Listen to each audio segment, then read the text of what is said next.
Assalamualaikum warahmatullahi wabarakatuh. Salam sejahtera bagi kita semua. Pada kesempatan kali ini, kami akan mempresentasikan hasil kerja kami tentang Formal System Development. Sebelum memasuki materi, izinkanlah saya untuk memperkenalkan kelompok kami.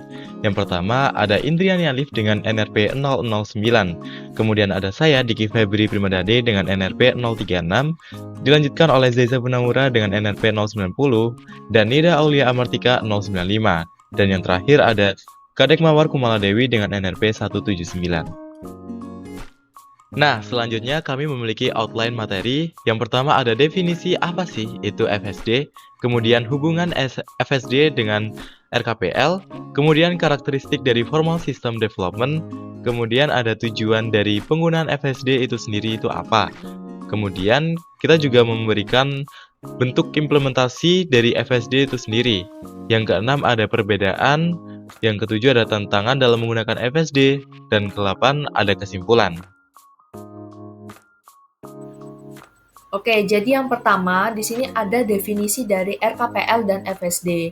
Jadi RKPL atau rekayasa kebutuhan perangkat lunak atau dalam bahasa Inggris disebut sebagai software engineer adalah suatu konsep yang berkaitan dengan seluruh proses pengembangan perangkat lunak, mulai dari perencanaan, analisis, desain, implementasi, pengujian, hingga pemeliharaan.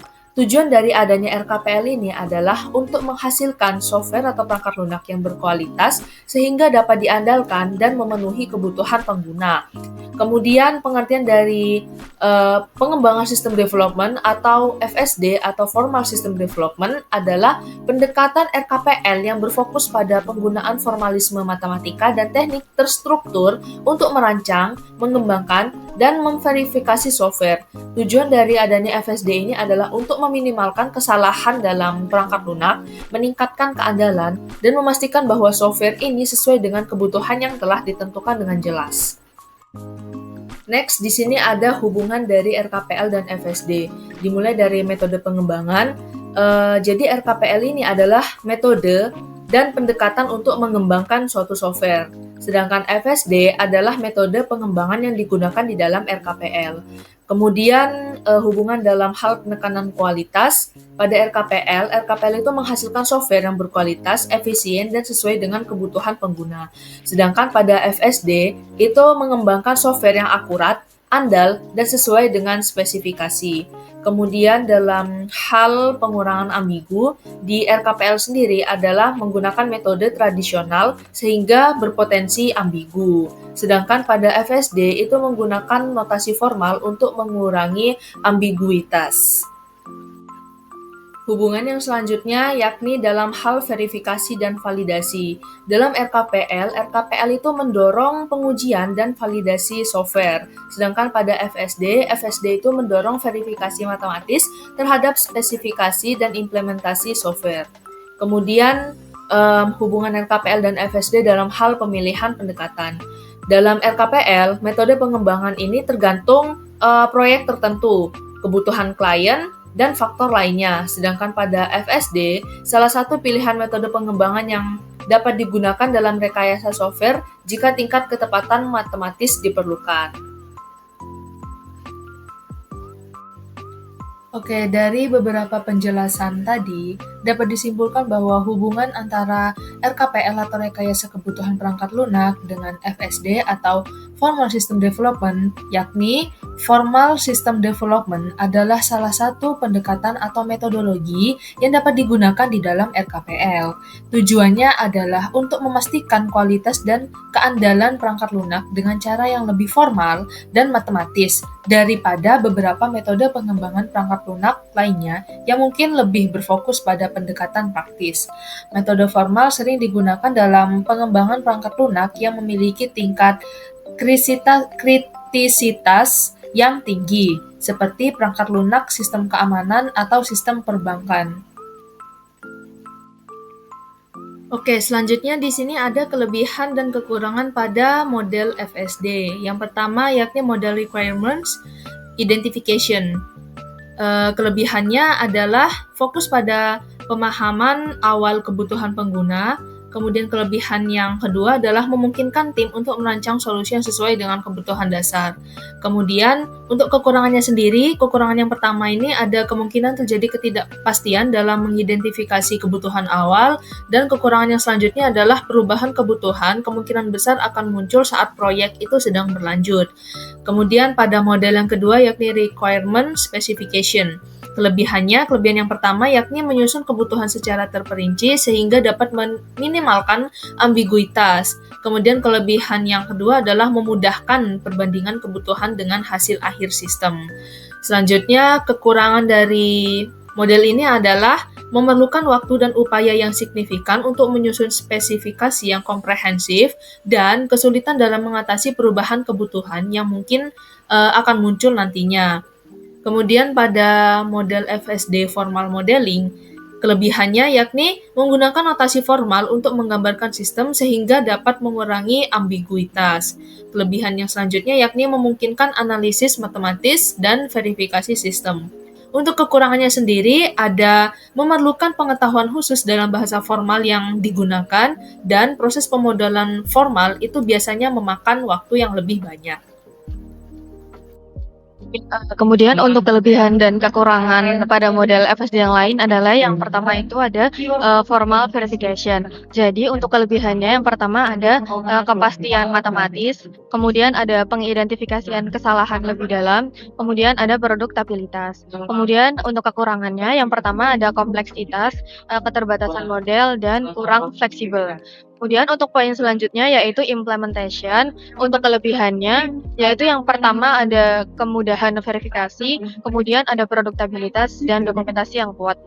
Untuk kekurangannya yang pertama yaitu ada biaya dan waktu, kemudian ada kurang fleksibel dan notasi yang sulit. Kemudian untuk kelebihan dan kekurangan pada model FSD yang lain adalah validation and testing. Untuk kelebihannya itu yang pertama ada mengkonfirmasi kepuasan pengguna, kemudian ada pengujian pada tahap akhir, kemudian ada pemahaman yang mendalam, kemampuan otomasi, dan yang terakhir ada identifikasi kesalahan awal. Kemudian untuk kekurangannya sendiri, yang pertama ada biaya yang tinggi, waktu yang cukup lama, tidak melibatkan pengguna akhir, dan yang terakhir tidak menjamin kepuasan pengguna. Kemudian untuk poin selanjutnya yaitu maintenance and evolution. Untuk kelebihannya itu ada memperpanjang usia produk, kemudian ada peningkatan kinerja, dan yang terakhir itu ada kemampuan penyesuaian. Kemudian untuk kekurangannya sendiri, yang pertama itu ada kompleksitas itu bertambah, kemudian ada resiko masalah baru, dan yang terakhir adalah tantangan pengolahan versi yang berubah. Kemudian selanjutnya adalah tujuan dari FSD itu sendiri. Nah, untuk tujuan yang pertama yaitu menghasilkan perangkat lunak yang lebih andal.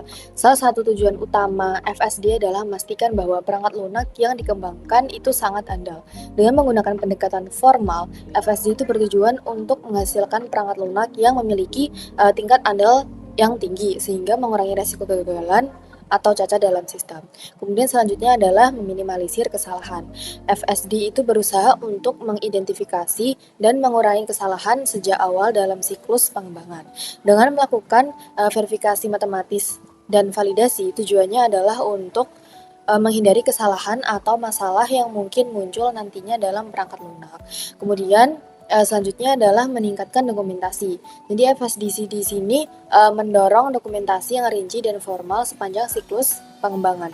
Tujuannya adalah untuk menciptakan catatan yang lengkap tentang spesifikasi, desain, dan implementasi perangkat lunak. Nah, ini tuh memudahkan pemeliharaan di masa depan dan memastikan pemahaman yang kuat tentang sistem. Kemudian selanjutnya adalah verifikasi matematis. Jadi salah satu pilar utama FSD adalah verifikasi matematis. Tujuannya adalah untuk memastikan bahwa perangkat lunak memenuhi spesifikasi dengan benar melalui pendekatan matematis dan formal. Ini memberikan tingkat kepastian tambahan bahwa sistem akan berperilaku sesuai dengan yang diharapkan. Kemudian untuk tujuan FSD selanjutnya adalah pengembangan yang terstruktur. Jadi salah satu tujuan utama FSD adalah menyediakan pendekatan pengembangan yang terstruktur. Ini berarti bahwa FSD memfasilitasi proses yang terorganisir dan sistematis dalam mengembangkan perangkat lunak, sehingga mengurangi kesalahan dan meningkatkan prediktabilitas dalam pengembangan. Kemudian selanjutnya adalah adaptif terhadap perubahan. FSD memungkinkan untuk lebih mudah menangani perubahan yang mungkin muncul selama siklus pengembangan. Dengan spesifikasi dan desain formal yang terdokumentasi dengan baik, perubahan dapat diintegrasikan dengan lebih sistematis dan dengan risiko perubahan yang lebih rendah. Kemudian selanjutnya adalah peningkatan keamanan perangkat lunak. Nah, FSD di sini memberikan perhatian khusus kepada aspek keamanan perangkat lunak. Tujuannya adalah untuk memastikan bahwa perangkat lunak yang dihasilkan memiliki tingkat keamanan yang tinggi, mengurangi resiko terhadap kerentanan terhadap serangan atau ancaman keamanan. Kemudian yang terakhir adalah peningkatan komunikasi tim. Dalam FSD, kemungkinan di antara anggota tim pengembang sangat ditekankan. Dengan menggunakan bahasa formal dan notasi, FSD membantu dalam memfasilitasi komunikasi yang lebih jelas dan efektif di antara anggota tim yang mungkin memiliki latar belakang atau pemahaman yang berbeda tentang sistem. Kemudian untuk slide selanjutnya yakni benefit dari FSD. Nah, di sini saya memberikan 2 garis besar benefit dari FSD. Yang pertama ada disiplin dan yang kedua ada presisi. Nah, untuk yang disiplin di sini, sistem ini tuh merujuk pada pendekatan yang lebih ketat, sistematis dan teliti dengan tujuan identifikasi lebih awal dan antisipasi adanya kesalahan, seperti memeriksa beberapa mikrokode error di salah satu desain mikroprosesor. Kemudian yang kedua ada presisi. Jadi dalam mengembangkan perangkat lunak, penggunaan notasi merupakan sesuatu yang penting. Hal ini karena bahasa alami atau bahasa manusia sehari-hari seringkali ambigu dan memunculkan kebingungan. Dengan notasi, spesifikasi dan desain perangkat lunak menjadi lebih jelas dipahami dan mengurangi kemungkinan kesalahan interpretasi dalam pengembangan perangkat lunak. Oke, sebelumnya teman-teman pasti sudah mengetahui mengenai RKPL dan FSD yang telah dijelaskan dengan teman saya sebelumnya. Dan sebelumnya teman saya sudah menjelaskan mengenai hubungan RKPL dan FSD, karakteristik FSD, dan tujuan FSD. Nah, kali ini saya akan menjelaskan mengenai cara pengembangan sistem formal dalam merancang kebutuhan perangkat lunak. Yang pertama itu ada requirement identification, identifikasi kebutuhan bisnis dan fungsional perangkat lunak secara rinci, dan lakukanlah wawancara dengan pemangku kepentingan dan analisis dokumen yang ada. Yang kedua itu ada requirement specification, identifikasi dan dokumentasikan persyaratan perangkat lunak dengan sangat rinci, spesifikasikan persyaratan dalam bentuk bahasa formal atau semi-formal yang dapat dianalisis secara matematis. Yang ketiga, formal modeling. Buatlah model formal sistem berdasarkan persyaratan yang telah ditetapkan. Model formal ini mencakup diskusi matematis tentang struktur dan perilaku sistem. Selanjutnya, ada formal verification. Gunakanlah teknik verifikasi formal seperti model checking atau theorem proving untuk memverifikasi bahwa model formal memenuhi persyaratan dan spesifikasi yang telah ditetapkan. Verifikasi formal adalah proses yang menghasilkan bukti matematis tentang kebenaran sistem. Lalu ada implementation. Di sini artinya implementasi perangkatan lunak berdasarkan model formal yang telah dibuat. Pastikan bahwa kode sumber mencerminkan dengan benar dan spesifikasi model formal yang telah disetujui. Lalu selanjutnya ada validation and testing. Di sini kita dapat memvalidasi perangkat lunak terhadap persyaratan bisnis yang telah ditetapkan, lalu melakukan pengujian perangkat lunak untuk memastikan bahwa sistem berperilaku sesuai dengan persyaratan yang telah ditetapkan. Lalu yang terakhir ada maintenance and evolution.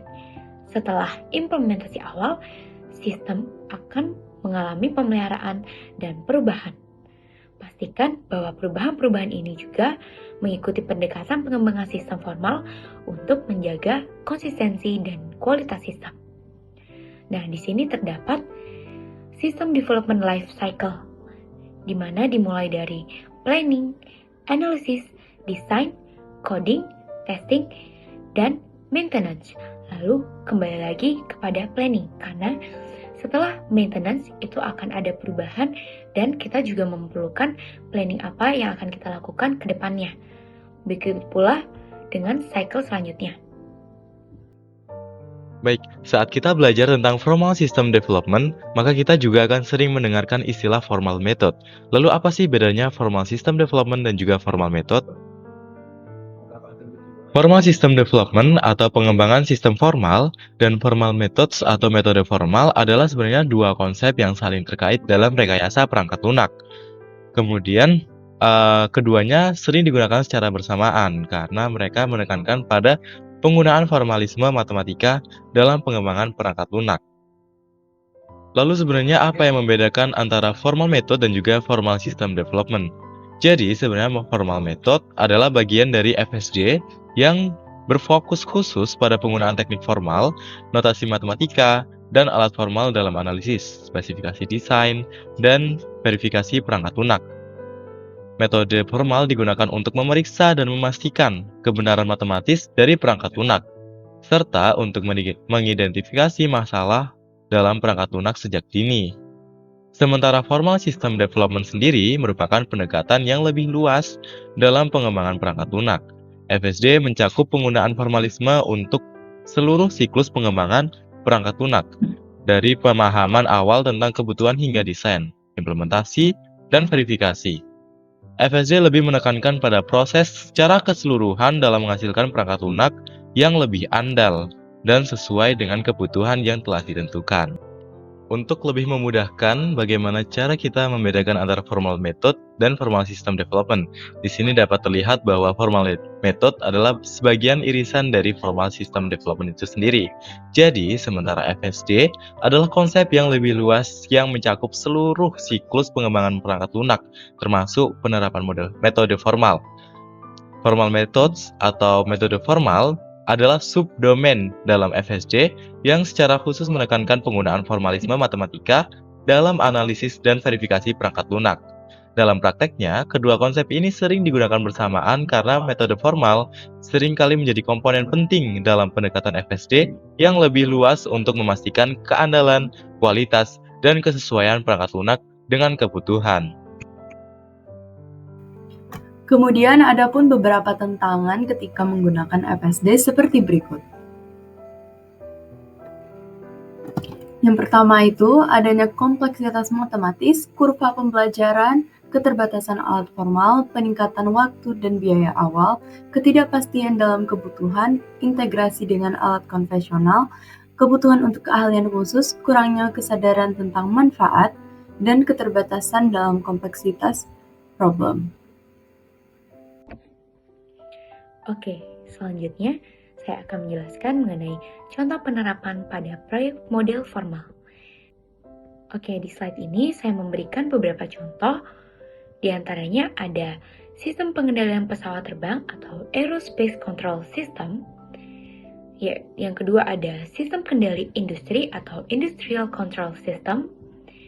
Yang ketiga ada perangkat keamanan atau Security Device. Dan yang terakhir ada sistem keuangan dan perbankan atau Financial and Banking System. Dan masih banyak contoh lainnya yang dapat diterapkan pada proyek model formal. Oke, di sini saya akan menjelaskan mengenai penerapan formal system development dalam proyek pengembangan perangkat lunak dan contoh-contohnya, terutama dalam konteks sistem yang membutuhkan tingkat keandalan tinggi dan di mana keamanan serta ketetapan itu sangat penting.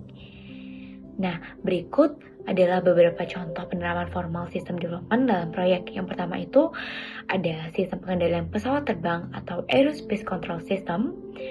Nah, di sini dalam industri penerbangan, sistem pengendalian pesawat terbang adalah contoh utama penerapan formal system development.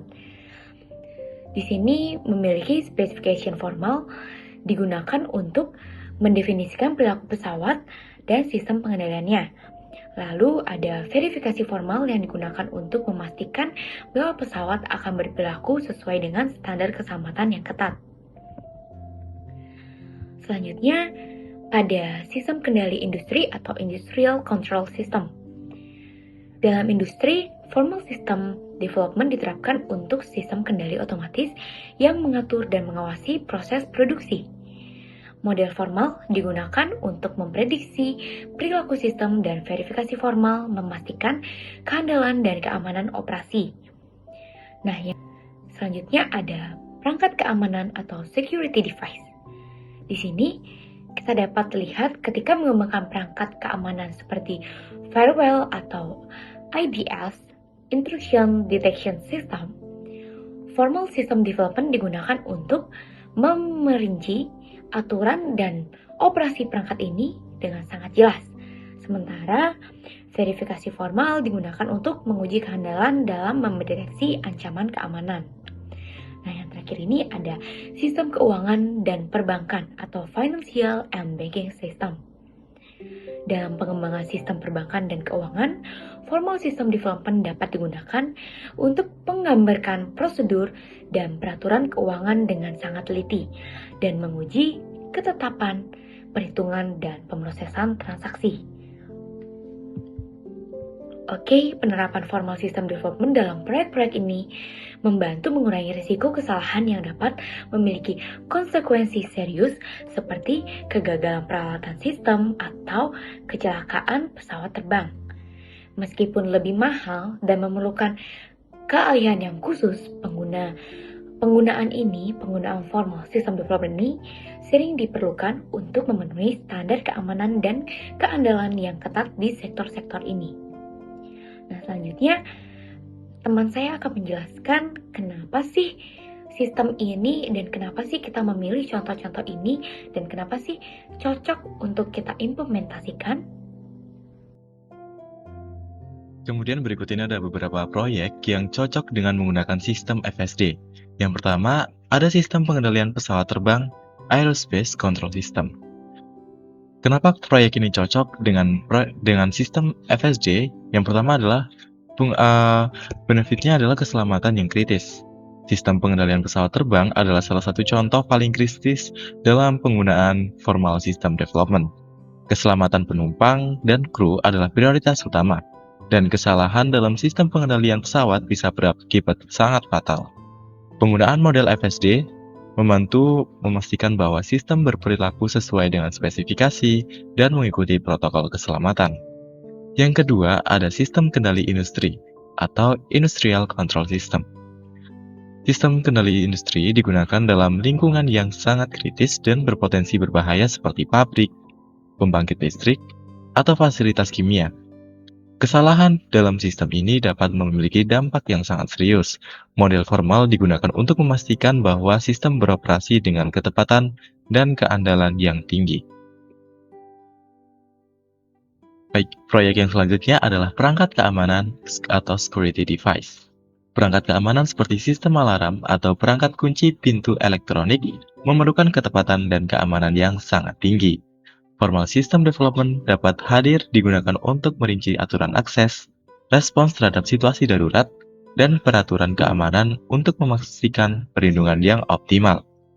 Kemudian yang kedua adalah sistem keuangan dan perbankan, Financial System and Banking System. Sistem keuangan dan perbankan memerlukan keakuratan dan keandalan yang sangat tinggi dalam pengolahan transaksi dan perhitungan keuangannya. Formal Methods membantu memastikan bahwa perangkat lunak ini beroperasi sesuai dengan peraturan dan memberikan hasil yang benar. Kesimpulan yang dapat kita tarik adalah FSD merupakan salah satu metodologi dalam RKPL. Yang kedua, bertujuan untuk memastikan kualitas dan keandalan perangkat lunak dengan cara lebih formal dan matematis. Yang ketiga, terdapat 7 langkah utama dalam FSD. Yang keempat, formal methods merupakan subdomain dalam FSD. Dan yang terakhir, dengan pelatihan dan pengalaman yang tepat, FSD dapat dioptimalkan dengan maksimal dalam pengembangan perangkat lunak. Kemudian berikut ini merupakan sumber referensi yang kami gunakan selama mengerjakan tugas ini. Sekian informasi dari kami mengenai Formal System Development. Kami harap video yang telah kami paparkan dapat bermanfaat bagi kalian semua, terutama bagi orang-orang yang ingin menerapkan dalam rancangan kebutuhan perangkat lunak. Kalau ada kurang lebihnya kami mohon maaf dan terima kasih banyak karena telah menonton video kami sampai selesai.